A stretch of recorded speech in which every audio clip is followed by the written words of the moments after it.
கலைஞர் வருகிற அந்த விழாவில், புரட்சி கவிஞர் விழாவில் ஒரு கவியரங்க.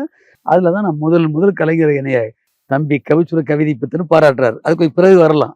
ஆனால் இந்த தொடக்கம் இருக்கு பாருங்க, என்னை கொண்டு போய் சேர்க்கணும்னு வீரராசு விரும்பினாரு பாருங்க. அப்போ என்ன பண்றாருன்னா, ஆசிரியர் ஐயாவுக்கு பிறகு இயக்குனர் மணிவண்ணன் அவர் திரையுலகத்துல பாரதி ராஜா வந்து ஓஹோன்னு வர்ற நேரம், ஜோதி போன்ற படங்கள்லாம் அவர் எடுத்த நேரம், 100வது நாள் எடுக்க போற நேரம்.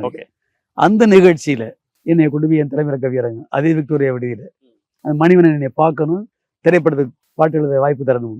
அவர் நான் கவியரங்க முடிச்சுனா அவர் சொல்றாரு, இதெல்லாம் பதிவான செய்திகள், இப்ப நீங்க கொண்டு போறீங்க எல்லாருக்கும், பல பேருக்கு தெரியாத செய்திகள், ஆனால் பதிவான செய்தி. அவர் சொல்றாரு, எனக்கு திரையுலகத்துல குருநாதர் பாரதி ராஜானா, கவி உலகத்துல குருநாதர் கவிதை பித்தன் அவர் பேசுறாரு. அவரோட நீங்க சின்ன வயசா இருப்பீங்கன்னு நினைக்கிறேன். யாரோட? மணிவண்ணன் அவர். என்னை விட அவர் வந்து கிட்டத்தட்ட அப்ப வயது மணிவண்ணனுக்கு 35 வயசு இருக்கு. நீங்க 22 23 வயசு. 81 21 வயசுங்க. ஆனா உங்களுக்கு குருநாதன்